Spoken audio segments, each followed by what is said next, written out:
Well, welcome to Take Me Fishing. I'm back, and we're back on a completely different format. So don't forget, please say hello. I'm Mum Woodcock, if you don't know who I am already. So, who am I joined with today? I have Paul Procter, who is a journalist. He's a Mackenzie rod designer, and Stuart Murray said Paul's not a trout wizard. He's Paul Procter, the trout doctor. And that was when he was giving an interview with Farlow's last Friday. So we also have Tracy and Gordo Stronach, and they're going to be chatting with us about fishing the River Ness and family fishing as well, which is so important. And also, sadly, Ranald Hutton can't be with us this evening, but we will be launching the auction to win his NHS Warrior salmon fly. Well, without much of ado, I am actually going to introduce the Stronach family.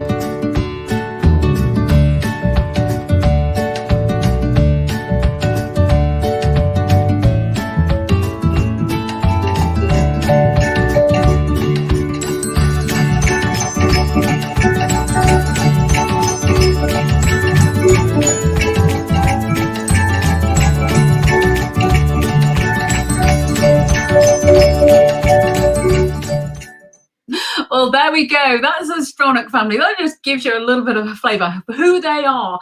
Good evening, everybody. Good evening, Anne. Lovely. Pardon? That was lovely. Oh, I'm so pleased you liked it. I thought, well, we're going to have a little bit of an intro. And what we're also going to do, everybody, is that if you've got questions for Gordo or Tracy, just ask them, because family fishing is really important, and we really, really want to promote this. So we've got lots of people coming into the feed as well. So I am actually going to start adding these in. So Tracy, we've got no Cheyenne. Where is she? Well, she's gone to visit Granny. Her and Granny are, stuck at the hip. So she's really missed Granny. Granny's missed her. We all have.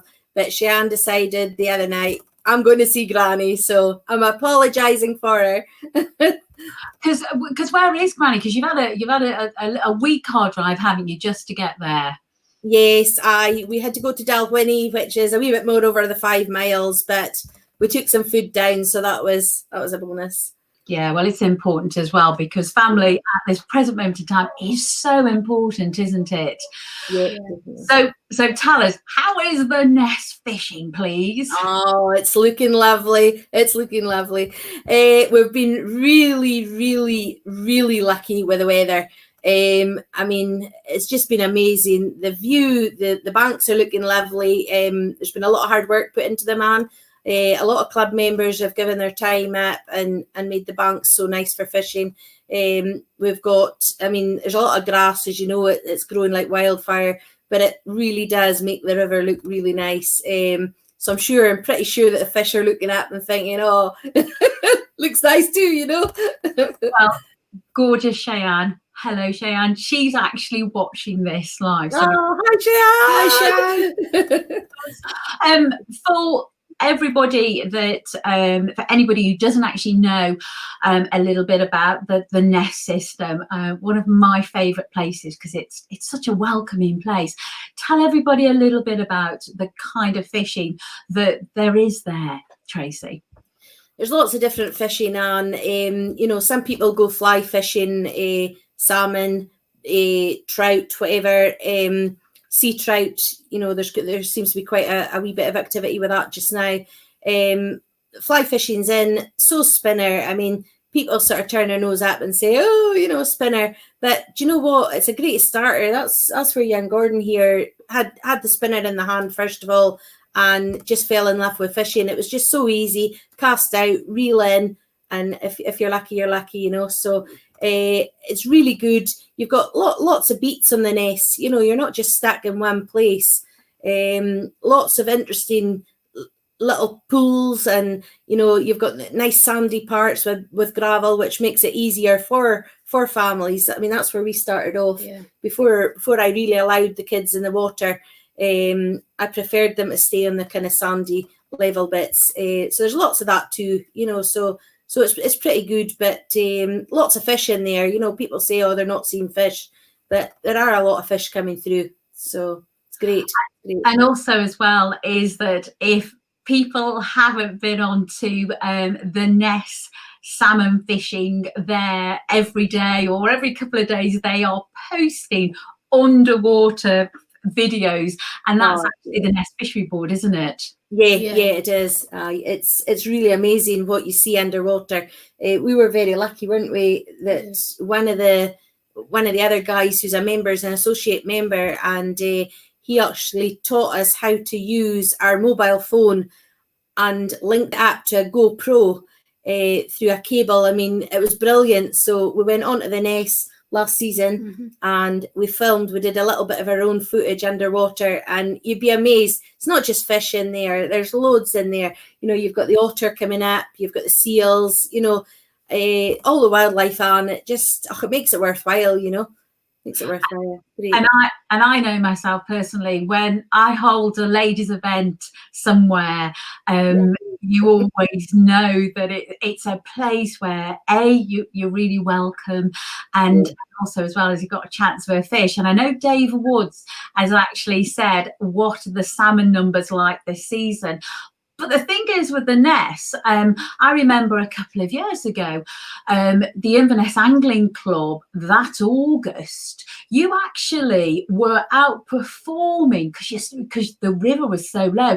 You were outperforming Top Beats on the Tweed, and good evening, Gavin from Junction as well. You were actually at the time outperforming Junction Beat, weren't you? Yeah. I mean, the Ness, it's like every other river, it varies in numbers from year to year. Hi, James. Apologies there, sorry. It varies from river to river, but the Ness system a couple of years ago, wow. I mean, wow, that's all you can say. There was fish just everywhere and lots of people catching. But it's just your luck, and it's not all about the catching of the salmon either. I mean, that's what we find as a family. I mean, it's not all about catching that fish, is it? Yeah. It's about having fun and getting family time together away from the internet. Can we just say we have chatted with James Stokoe this afternoon. He is actually guiding. He is fully booked with his guiding as well. He's so busy. Which is understandable because he's such a nice guy, isn't he? Yeah. But he will be coming on the show, and we won't just be having James on the show. We're going to be having Hal Morgan, and we're also going to be having his partner as well. Yeah. James is actually quite an inspirational guy for the young ones, because James actually had good chats with you and about teenagers and fishing and how he started out, and he turned into fishing, and it's been great. It's guys like him that do keep these families and kids fishing as well. It's great. And I think as well is that because over the last couple of months we've had some amazing guests on the Fish Pal Live. And the one thing that people have said to us has been those people that have inspired you to go fishing. And obviously Inverness Angling Club, the members, when you go there, they're actually telling you what flies to be using, aren't they? Yeah, they do. When you go to the bank and you just take out your fly box and try and choose a fly to take onto your line, there's always somebody beside you looking to see what flies you have and to just tell you, oh, this one would suit better here for the weathers today. It would be better if you use that fly, and so on. So it's really helpful advice from them. And you've also been tying some flies, haven't you, at the moment, Gordo?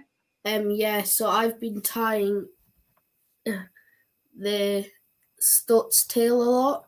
It's one of my favourite flies because easy, and it's quite simple to make. So if you ever need one fly but you don't have any in your box, it's quite an easy one to just tie up, and it's really quick to use.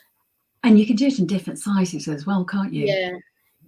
I've tied them on a size 10, 8, and a 4 as well. And Dave Wood said, good lad. And I also know somebody else who will be saying good lad as well, but is Keith Arthur, because when we took Keith Arthur fishing on the River Tay, he'd never caught a salmon. And that's the fly that he caught his first salmon on. And you can't get any better to go and catch your first salmon in the bargee pool where Georgina Ballantyne caught that amazing fish back in the 1920s. And it's we're nearly coming up to the 100th anniversary of that. And people watching this evening, do you think that Georgina Ballantyne or Mrs. Clementine Morrison's fish will ever be, will anybody ever catch a bigger fish in the UK? Do you tell us yes or no? So, and we've also got Gary Scott, and he said it's fantastic. So there you go, Gordo. You've got another fan as well saying how fantastic you are. Now, also as well is that I know that you don't just go and fish the river, you also fish the local fisheries as well. How are the local fisheries coping with lockdown? Well, with the opening. Local fisheries, I mean, Achengower, Dunlickety is our local as well, Kellis, Warden, those are our 4 kind of ones that we tend to use. Now, a couple of them are out with our travel at the minute, unfortunately, because, we're on those miles. You have to watch the radius, So, but the ones that we've been following them on Facebook, we've actually been, at Achengower and Dunlickety. They've both got really, really good guidelines in place. And from what we've seen, everybody seems to be following the guidelines on, so which is fantastic for fishing, because unless people follow these guidelines, I'm sorry, but they're just going to turn around and say, okay, guys, that's it, So we really have to do as we're told, I suppose. But yeah, they've got loads of measures in place, sanitising. A lot of their huts and whatever, toilets and things maybe are not open, or they're being sanitised. So brilliant. I mean, great work for them, because there's a lot of people that don't fish the river that are possibly not able to, through medical reasons or whatever, that can go to these little fisheries, and children alike, So it's helped with mental health. It's helped with all these things. So, I mean, it's fantastic news. It's getting people out there. So it's really good. But a lot of hard work is going into keeping these fisheries running. And I mean, their income is very important as well as all this. So great work, really fantastic. And I do know how you guys feel as well, because my boss Mark Coburn, on his weekly report, honestly, the poor man, he's only, again, he's based in Edinburgh, so he can't get out to the rivers, and you can when you read it, you really feel for him, and also as well as that, you feel for everybody that loves the river fishing but just can't get to that river just yet. And as he keeps saying, our time will come, and it really will. Now, I know that obviously you've been going to the loch, the fisheries, but also as well is that you've been going to the canals as well, and you wouldn't think it in Inverness that you've got the canals, but you've got the Caledonia Canal, haven't you? Yeah, so we were fishing there last week, I think it was, and it was just fun getting out for a cast, and it was just mainly to get out of the house rather than just staying locked in. And I didn't think I would have caught anything, but it turns out that you can, and I caught a wild brown trout. How big was it, Gordo? It was 3.5 pounds. Yeah. You'll have Paul Procter wanting to come fish with you if you're catching 3.5 pound wild brown trouts. Because I'd actually said to you, oh, well, you're fishing for perch. No. So the price of a ticket on that canal, how much is it? Well, canal's actually free, Anne. Our canal is actually free. So that's even better. It's a bit of a bonus. So which we didn't know about, actually. We thought, a couple of years ago that you had to pay for the canal fishing and things, but it's actually free to fish the canal. So all the more reason for people to do it, and as families as well, because the banks are not, I mean, yes, the water's deep, but we as a family tend to wear life jackets. So for the cost of the life jacket, you would maybe be paying that for a ticket somewhere. So get onto the canals, get onto the rivers, up into your fisheries, just get out there. That's what we would say. Well, and definitely, and the access on canals that's really good for people who are less able as well, isn't it? That's right. Yeah. The banks are, I mean, they tend to have paths, now, and the paths are pretty well looked after. So it's really easy for people, as you say, with disabilities, with motorised scooters, whatever. And actually, we saw a chap when we were up there who had a motorised scooter, and he was actually fishing from the scooter. He obviously was a fisher years ago, but he was on the other side of the bank, so we couldn't, unfortunately, go and speak to him. But he was fishing from the wee scooter and thoroughly enjoying himself, so it was great. But the canals are beautiful. It's not just the rivers that are lovely. It's a lovely walk. You see lots of families out walking, so it's a great opportunity to say, guys, get yourself a fishing rod, So. And definitely, and I know when I went to the opening of when I went to there's me. I'm going to ignore that. I'll come back now. Scott will kill me. So, but anyway, when you're talking about families, Inverness Angling Club, I know that on a yearly basis you have about 100 plus junior anglers. Yeah. How do you do it? Because I say to other angling clubs that say to ourselves, how do we get more kids into fishing? And I always say, well, why don't you go have a chat with Inverness Angling Club? Because I really do think that you are one of the benchmarks in the country for getting so many young people into the sport. So how do you do it?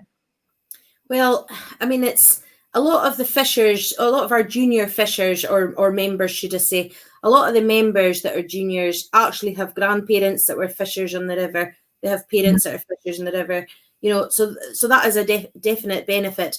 But I mean, Inverness Angling, during the winter months, they do a fly tying class, which is another incentive because, in the winter time when kids can't get out to the parks and they can't get out to play when it's dark, it's another little thing that they can do, they can sit, they can tie in the house, they can learn to tie. It's brilliant. And then in June, every Wednesday in June, there's a casting clinic, which is just beside the river. It's in one of the parks beside the river. And they can come along and get a little bit of tuition, with the fly rods. And it's actually a bit of fun, isn't it? Yeah. We get the hoops out and we're casting into the hoops, and it's actually a great bit of banter. It's not serious fishing. It's great, and families actually come along because they're maybe walking their dog in the park, and they're walking on the beach, and they come along for a wee nose, and you say to them, come on, join the club, and and they see all the other kids having fun, but it is hard. I mean, it's tough wherever you go to get kids into things that don't cost anything, and getting them on the river doesn't cost anything. They come along to the casting clinic, it's free, doesn't cost anything. Fly tying, there's a lot of members put their time and effort into teaching. We've got a few tutors come along, professional fly tyers, and they're great because you get all these tips and it's great, and it makes it so much easier for the juniors to pick up if they're kind of shown when they're young and get the right way of doing it. They're, pardon the pun, but they're hooked, and it's great fun. We have a wee cup of tea and a wee bit of cake and a wee happy birthday if it's someone's birthday, and it's great. And you tend to sort of all become one big family in the Inverness. Everybody's out to help each other, and that's, I think that's a big part of it. It's not just about fishing. So I think that's where we appeal to juniors and we appeal to families, because we class ourselves as a friendly bunch.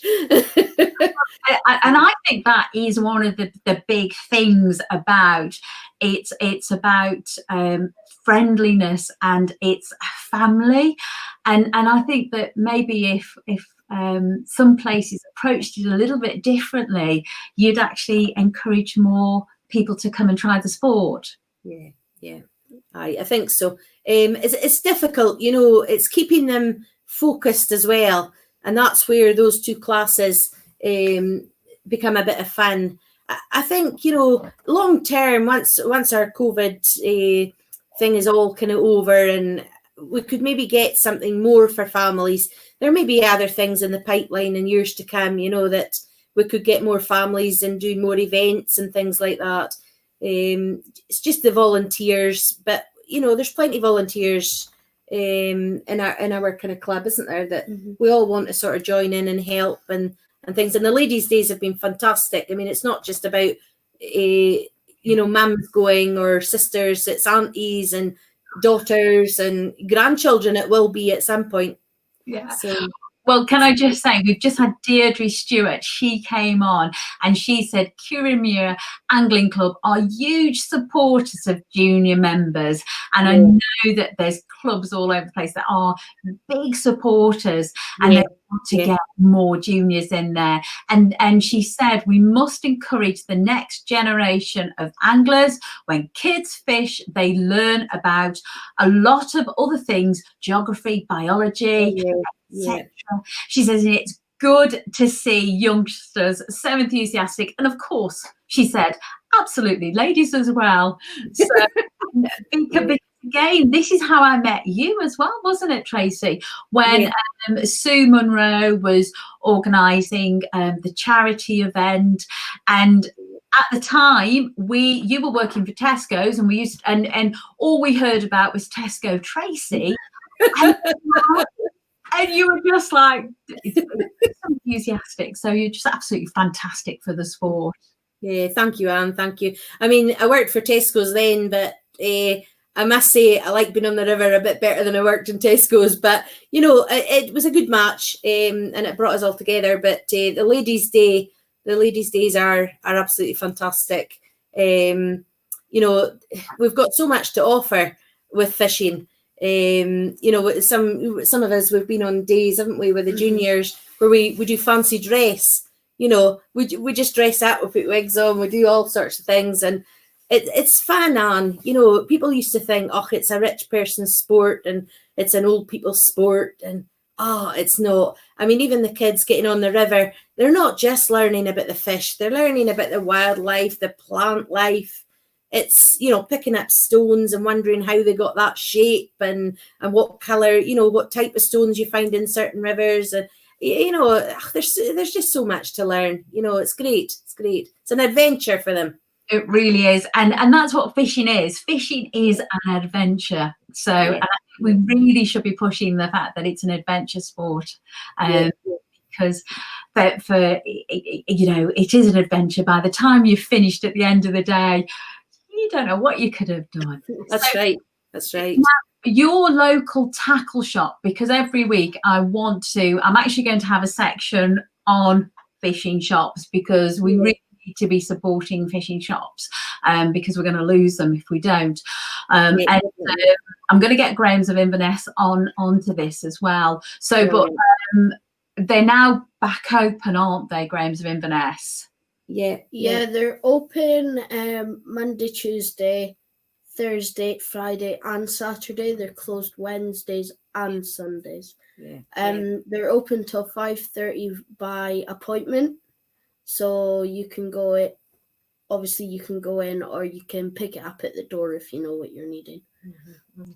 And they've also been very, very good. Sorry, Anne. They've been very, very good at setting up a system. You know, I mean, everybody has to change. This is kind of going to be the way of life, I dare say. You know, but they've got a structure in place that, you know, keeps everybody safe, including their staff, which is important. You know, it's not just about making money. You know, they're really welcoming in Graham's, and they're just happy to to sell you things that you need.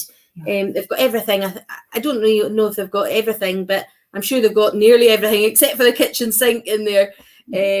But family businesses like that need to survive. You know, the more that buy on the internet and don't use these wee shops, I'm sorry to say, but you're going to lose them. And then when they're gone, you know, you're going to moan and say, oh, you know, we missed that shop. So it is really important. Use these local shops, and they have got things in place to keep everybody safe. So don't worry about going and visiting them, because they're there to help, you know. And can we just say, sorry, I've just laughed at somebody's comment. So Peter Page has also said Mortimer's of Grandtown is also open Monday, Wednesday and Friday in the morning, and they were very helpful to Peter recently. Love Mortimer's. I love Mortimer's. Always I nip in. I do like ringing them up. And also as well is that I love this. Dave Wood said, check out the Fly Tyers Guild. They do awards for tying from bronze to gold. Were you aware of that, Gordo? No, I wasn't actually. The only one I was aware of was the one that you held. That was good. The competition. But do you know something? Can I just say about the Fly Tyers Guild? That is how I started fly tying. And if it wasn't for Stuart down here in County Durham, he was just so helpful. And if anybody's thought about if they'd like to go and tie flies and they don't know where to go, just go and Google the Fly Tyers Guild, because they are so helpful and nice people. Now, Cliff Orr has actually said it's great to see enthusiastic guests. Now, are you knocking back red wine there, Gordo? No, it's actually Pepsi Max. For most of you, so I'd be glad to. You wish.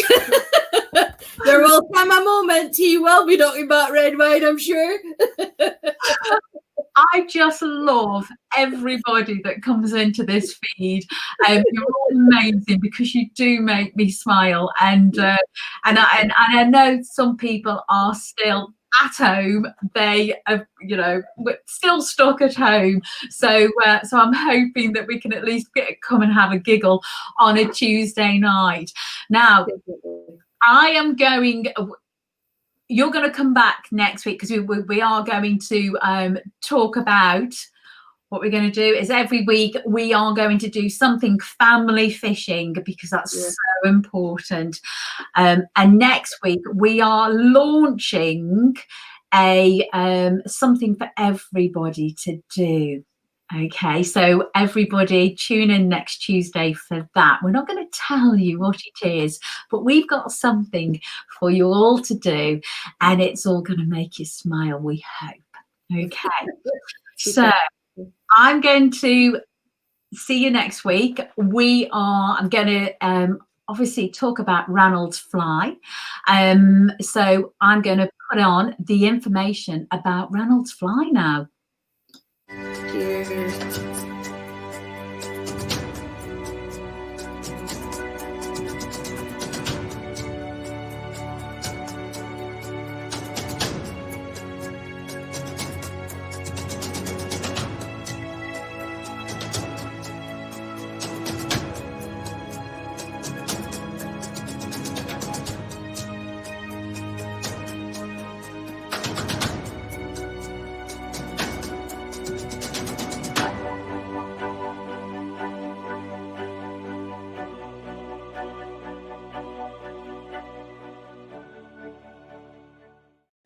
Well, there you go. That is the mug that Fishing Mugs created, and that was due to the lockdown fly tying competition. I can't thank Fishing Mugs enough for being so sweet to actually produce these mugs. Now, £5 from every one of these mugs is actually going to be going to the NHS Captain Tom Moore's heroic fundraising. Now, this wonderful fly, David Miller at Fishing Mugs currently has, and Ranald did say he would like to auction the fly. Okay, so we are going to be auctioning the fly. We're not going to auction it tonight, everybody, but we're going to be auctioning it over the next 2 weeks. It's going to be going in the Fish Pal newsletter, so you can actually find out the details on what you need to do. Now, I'm actually looking after the auction, so it's going to be Anne with an E at fishpal.com, where you can actually send in your bid. So just to let you know as well, is that all the money that's been raised will actually be going to, again, to the Captain Moore's Fund. So we'd love you all to dig deep. Not only if you want to buy one of these mugs, so if you go onto fishingmugs.co.uk, you can actually buy one of these mugs, and £5 from each mug goes to the Captain Moore, or you can actually bid for the fly, and it's actually in a wonderful presentation as well. So now, my next guest, we actually went and pre-recorded it, and what happened is that I was putting it in this feed. I thought, I'm going to test it. And the sound isn't working via StreamYard, which I'm using. So what I'm actually going to do is, as soon as this feed is finished, the video goes live. So you're going to get a little bit of an intro onto what you were going to see. And then I'll actually put the introduction and the whole of the chat with Paul, which was really informative, and he was telling us about everything about his fishing in Cumbria, what's being caught at the moment, etc. So it's really giving you an update on fishing where he lives, and also as well. So next week, join me at 7 o'clock. I will be back. Some people might be saying, don't come back, but I will be coming back. But I'm just going to show you this, and tune into Facebook.